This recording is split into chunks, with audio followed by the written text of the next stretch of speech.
Hello students, welcome to this program titled Role of University Grants Commission UGC in Higher Education. The objectives set for the present lecture are to know the recent scenario of higher education, to know the historical background of UGC, to understand its organizational setup, to know its functions, and to highlight the initiatives of STRIDE scheme and other special concerns undertaken by UGC.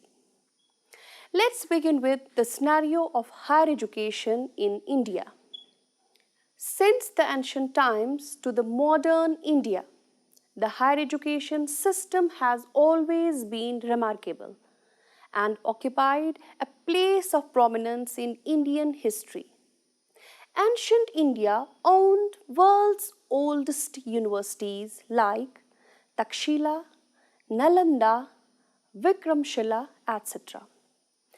India was undeniably the center of learning, not only for inhabitants but also for the populace from other republics. Takshila, being the earliest recorded center of higher learning in India from at least 5th century BC, is debatable whether it could be regarded as a university or not. Nalanda, regarded the oldest university system of education in the modern sense of university. India has grown so miraculously that today we can take the pleasure of learning in the world's third largest education system, next to the United States and China. Indian higher education system has expanded at a fast pace by adding nearly 20,000 colleges and more than 8 million students in a decade from 2000 to 2001 and to 2010 to 2011. As of 2020, India has over 1,000 universities with a breakup of 54 central universities, 416 state universities, 125 deemed universities, 361 private universities, 7 institutions established and functioning under State Legislature Act, and 159 institutes of national importance, which include IIMs, AIIMs, IITs, IISERs, and NITs, among others. Other institutions include 52,627 colleges as government degree colleges, private colleges, and postgraduate research institutions functioning under these universities as reported by the MHRD in 2020.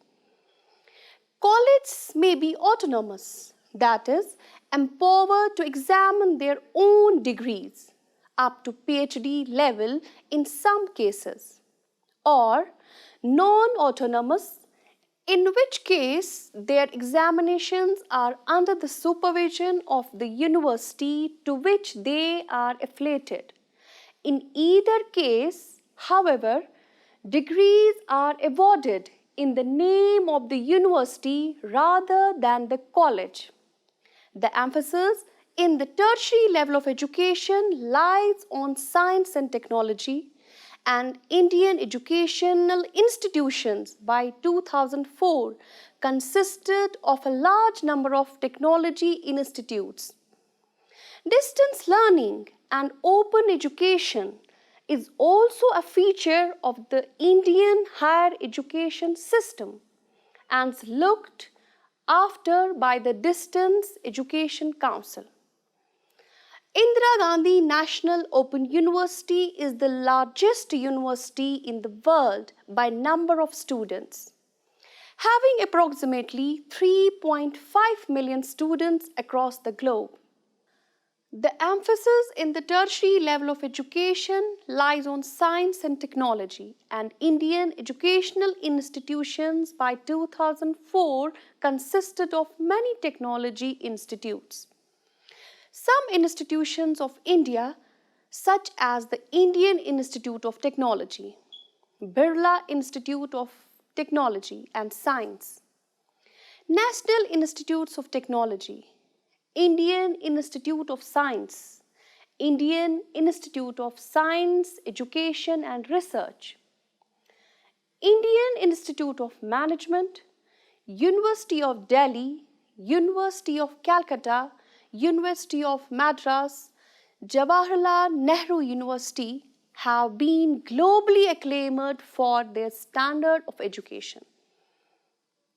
The central and most state board uniformly followed the 10+2+3 pattern of education.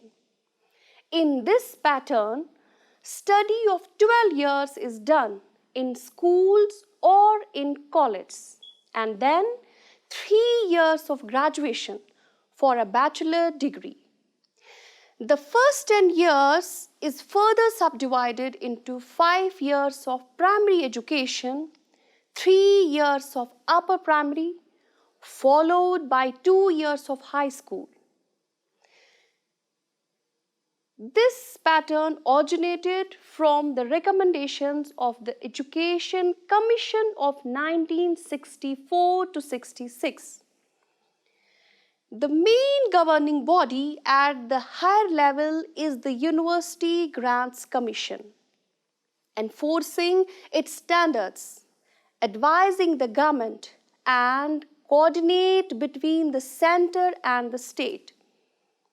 Now we will discuss the historical background. Many of us are not aware of the fact that India has grown so miraculously that today we can take the pleasure of learning in the world's third largest education system, next to the United States and China. The system is being controlled by UGC, the main governing body of the tertiary education, which enforces its standards, advises the government, and helps coordinate between the central and the state. Accreditation for higher learning is overseen by 15 autonomous institutions established by the University Grants Commission. India is believed to have a functioning system of higher education as early as 1000 BC. In ancient times, Nalanda, Takshila, and Vikramshila universities were renowned seats of higher learning, attracting students not only from all over the country but from far off countries like Korea, China, Burma, Ceylon, Tibet, and Nepal. Unlike present-day universities, these ancient learning centers were primarily concerned with dispersing Vedic education. Its present modern education system, one of the largest higher education systems in the world, finds its roots in the Mount Stuart Elphinstone's Minute of 1823. The British government used the university system as a tool of cultural colonization. Colonial efforts in higher education were carried out initially through the East India Company, followed by the British Parliament and later under direct British rule. The first institution of higher learning set up by the British East India Company was the Calcutta Madrasa in 1781. This was followed by the Asiatic Society of Bengal in 1784, Banaras Sanskrit College in 1791, and Fort William College in 1800. With the Charter Act of 1813, the British Parliament officially declared Indian education as one of the duties of the state. The same act also removed restrictions on missionary work in British India, thus leading to the establishment of the Serampore College in 1818. Then came the Mount Stuart Elphinstone Minutes of 1823, stressed on the need for establishing schools for teaching English and the European sciences. Thomas Babington Macaulay's famously controversial Minute on Education in 1835 reflected the growing support of a Western approach to knowledge over an Oriental one. Lord Macaulay, in his Minutes, advocated efforts to make natives of the country thoroughly good English scholars.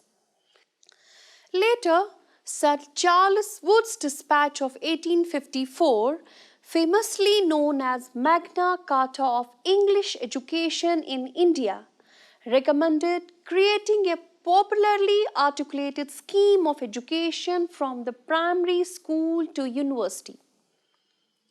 It sought to encourage indigenous education and planned the formulation of a coherent policy of education. Subsequently, in 1857, the first three official universities were started in Bombay, Calcutta and Madras, followed by the University of Allahabad in 1887. These universities were modelled after the University of London and focused on English and the humanities.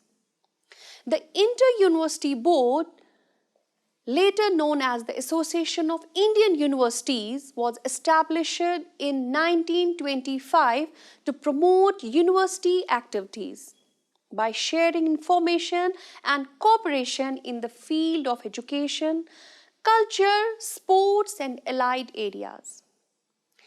The first attempt to formulate a national system of education in India came in 1944 with the report of the Central Advisory Board of Education on Post-War Educational Development in India, also known as the Sargent Report. It recommended the formation of a University Grants Committee, which was formed in 1945 to oversee the work of the three central universities of Aligarh, Banaras and Delhi. In 1947, the committee was entrusted with the responsibility of dealing with all the then existing universities.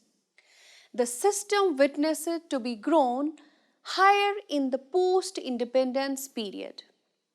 Soon after independence, the University Education Commission was set up in 1948 under the chairmanship of Dr. S. Radhakrishnan to report on Indian university education and suggest improvements and extension that might be desirable to suit the present and future needs and aspirations of the country.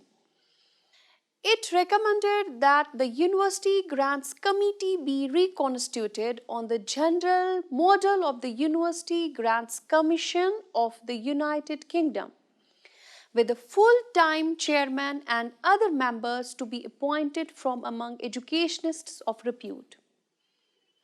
In 1952, the Union government decided that all cases pertaining to the allocation of grants in aid from public funds to the central universities and other universities and institutions of higher learning might be referred to the University Grants Commission. Consequently, the University Grants Commission was formally inaugurated by late Maulana Abul Kalam Azad, the then Minister of Education, Natural Resources and Scientific Research on 28 December 1953. The UGC, however, was formally established only in November 1956 as a statutory body of the Government of India through an Act of Parliament for coordination, determination and maintenance of standards of university education in India. Thereafter, in 1994 and 1995, UGC introduced 6 centers at Pune, Hyderabad, Kolkata, Bhopal, Guwahati, and Bangalore to control the region-wise education system in India. Currently, the head office of the UGC is located at Bahadur Shah Zafar Marg in New Delhi, with 2 additional bureaus operating from 35 Feroz Shah Road and the South Campus of University of Delhi as well. Now, the organizational structure of UGC. The commission consists of chairman, vice chairman, and 10 other members nominated by the central government. Recently, 2 new commission members have been appointed by MHRD, Government of India. The other members are Secretary, Additional Secretary, Joint Secretary, Deputy Secretary, Under Secretary or Education Officer, assistants or clerks, and other employees. Next, committee structure. The University Grants Committee UGC meets normally 3 times a year in Hong Kong, is assisted in its work by the standing subcommittees and groups like General Affairs and Management Subcommittee GAMSC, Strategy Subcommittee SSC, Research Group RG, Communication Group CG, Financial Affairs Group FAG, Financial Affairs Expert Working Group FAEWG, Research Assessment Exercise Group RAEG, Task Force on STEE's Wet School Proposal VSTF, and Task Force for Organization of Discussion Forums DFTF. Ad hoc groups and panels are convened according to the task at hand. The Research Grants Council RGC is established under the aegis of the UGC and functions as a semi-autonomous advisory body within the organizational structure of the committee. It works in close partnership with the UGC and advises and reports to the SAR government through the UGC on matters within its purview. It works in close partnership with the UGC and advises and reports to the government through the UGC on matters within its purview. The Quality Assurance Council, a semi-autonomous advisory body, is also established under the UGC in April 2007. It aims to assist the UGC in assuring the quality of programs at first degree and above levels offered by UGC-funded institutions.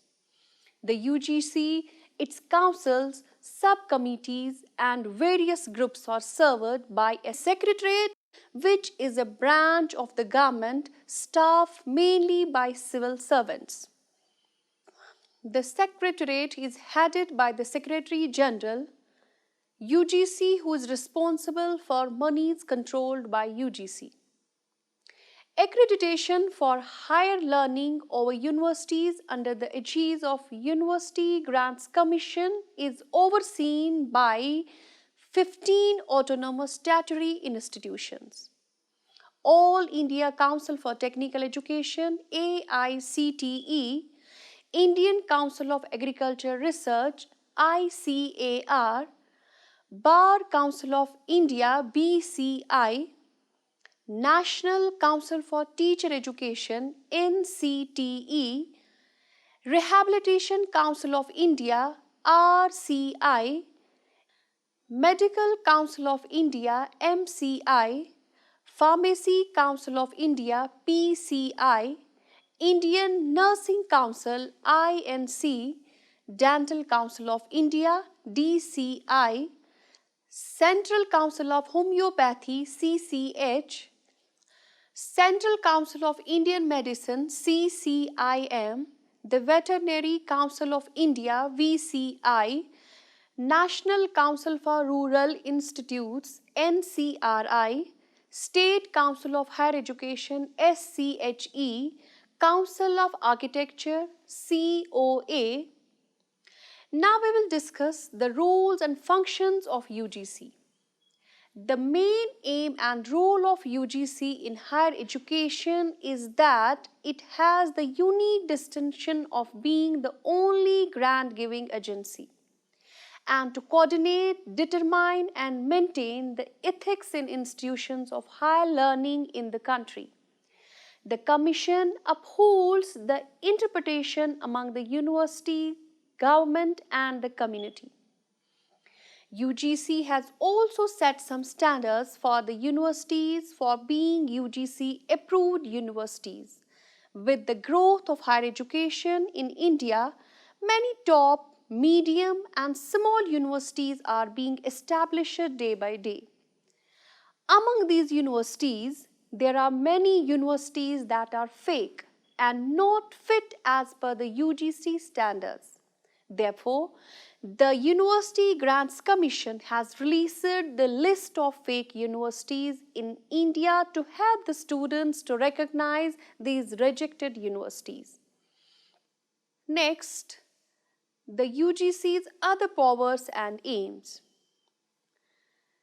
It advises the central and state government on the allocation of grants to universities for any general or specified purpose out of their funds and disburse the same to such universities and colleges for their development, maintenance and for the other general and specific purposes. Second, recommends to any university the measures necessary for the improvement and advise the same upon the action be taken for the purpose of implementation and recommendation. UGC advises any authority on the establishment of new university or on the proposal connected with the expansion of the activities of any authority. UGC collects information on all such matters relating to university education in India and other countries as it thinks fit and make the same available to any university. It requires a university to furnish it with such information as may be needed relating to the financial position of the university or the studies in various branches of learning taken at that university. Together with rules and regulations relating to the standards of teaching and examination in that university respecting such branches of learning. It imparts education to the students in various streams through its countrywide classroom teaching and a 16-year-old 24-hour educational channel VIAS. It is a higher education channel telecast by CEC. UGC on Swam Prabha DTH through DD Free Dish.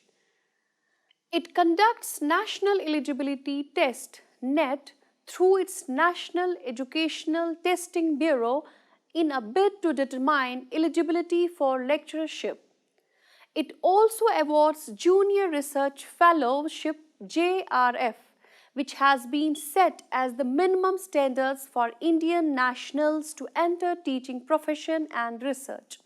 Humanities including language, forensic science, computer science, social sciences, environmental sciences and application and electronics science are the subjects in which a student can appear for JRF. Until June 2018, the UGC NET was conducted by CBSE in 84 subjects in 91 cities across the country. Thereafter, from December 2018 onwards, it is being conducted by the National Testing Agency NTA.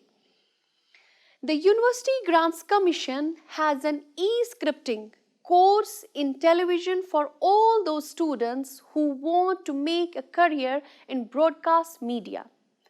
The course is being run by its Consortium of Educational Communication CEC and Inter-University Center of UGC on Electronic Media.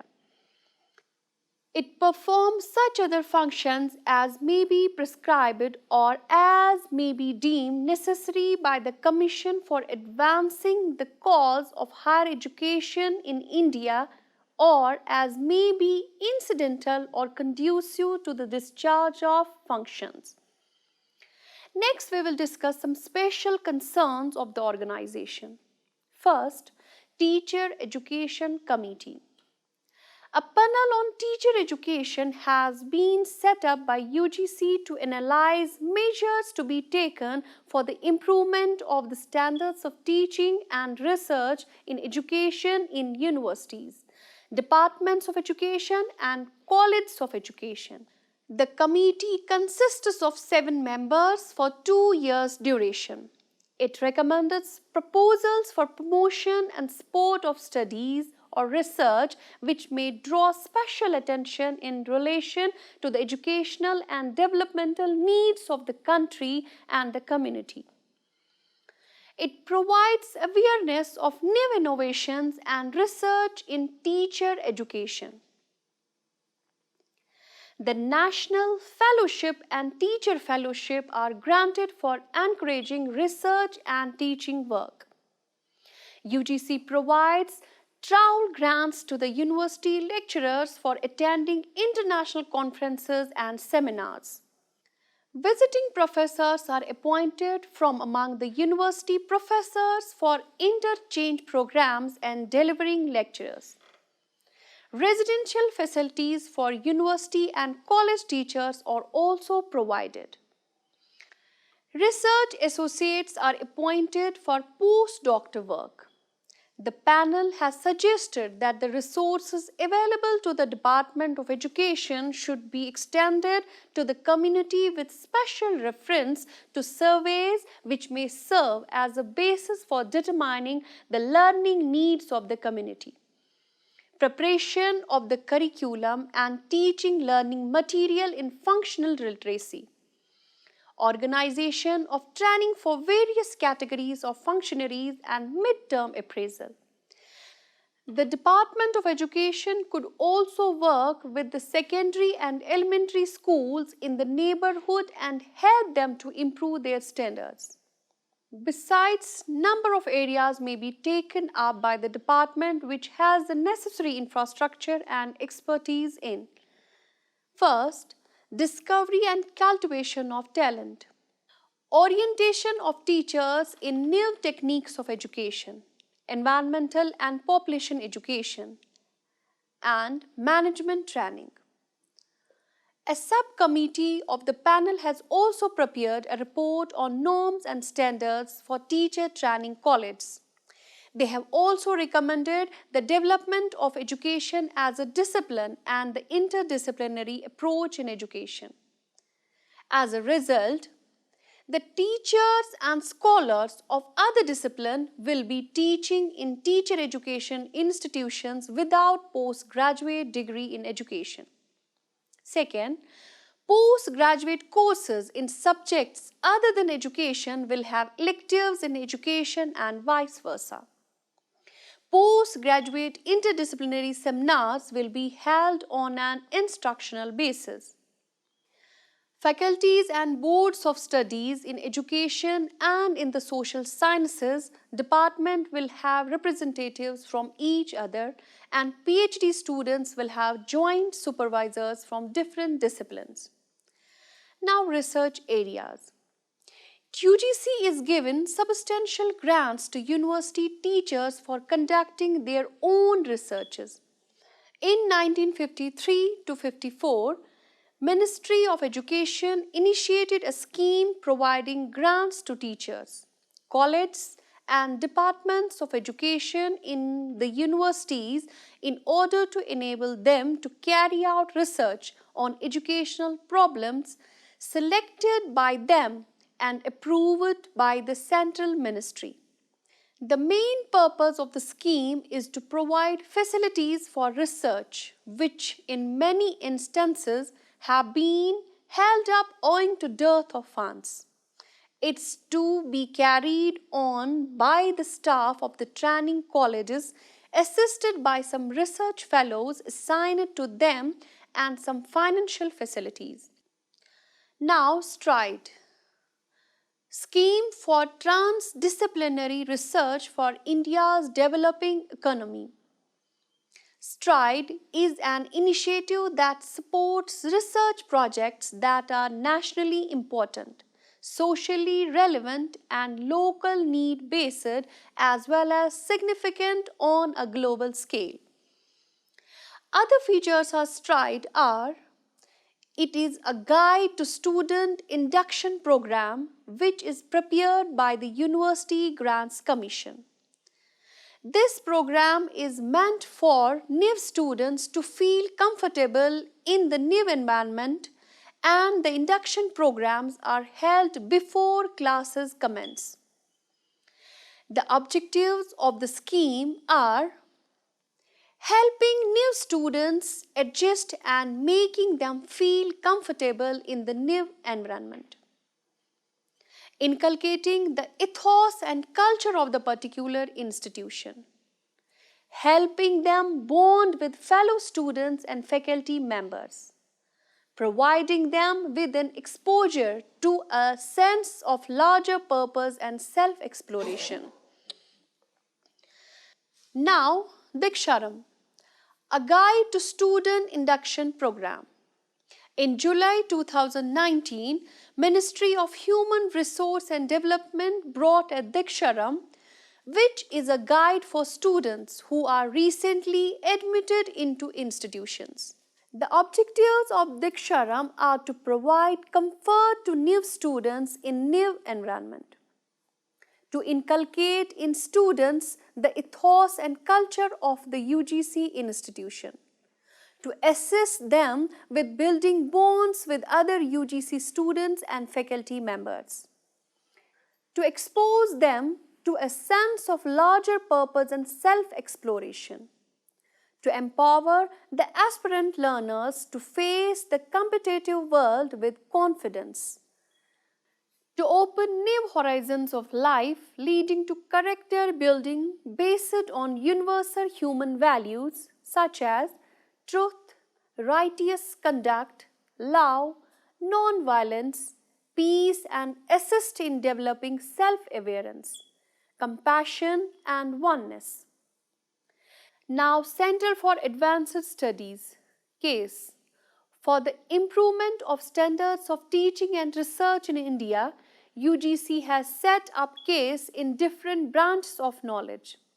It selected the Faculty of Education and Psychology, Baroda as the CASE in education, which functions on an all-India basis and aims at raising standards of teaching and research in education. It has built up programs in collaboration with research workers from outside. Now, future. In 2009, the then Union Minister of Human Resource Development, Kapil Sibal, made known the Government of India's plans to consider the closing down of the UGC and the related body, All India Council for Technical Education AICTE, in favor of a higher regulatory body with more sweeping powers. This goal, proposed by the Higher Education Bill 2011, intends to replace the UGC with a National Commission for Higher Education and Research NCHER for determination, coordination, maintenance and continued enhancement of standards of higher education and research. This bill proposes absorbing the UGC and other academic agencies into this new organization. Those agencies involved in medicine and law would be exempt from this merger. To set minimum standards for medical and legal education leading to professional practice. This bill has received opposition from the local governments of Indian states of Bihar, Kerala, Punjab, Tamil Nadu and West Bengal, but has received general support. On 27 June 2018, the Ministry of Human Resource Development announced its plans to repeal the UGC Act 1956.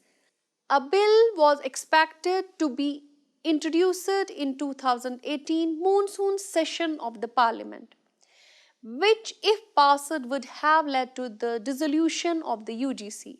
This bill also stipulated formulation of a new body, the Higher Education Commission of India. This form of bill was ultimately dropped in the face of strong political opposition and was reworked in 2019 in order to gain political consensus.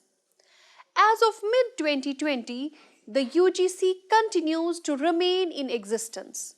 Ministry of Human Resource Development MHRD was renamed as Ministry of Education. To sum up, the University Grants Commission is the apex body for providing grants to the universities. As demand for higher education is increasing day by day because of growing population and resources are limited, so UGC should try to make universities find fair own resources. There are few proposals to include cost concept like academic cost and unit cost per student, so that universities which have less cost could get reward and which have more cost could try to reduce it. However, these are only proposals and not implemented yet. UGC should try to include these new concepts and make universities responsible for their acts. This is all for today. Hope you have understood and enjoyed it well. Thank you for watching.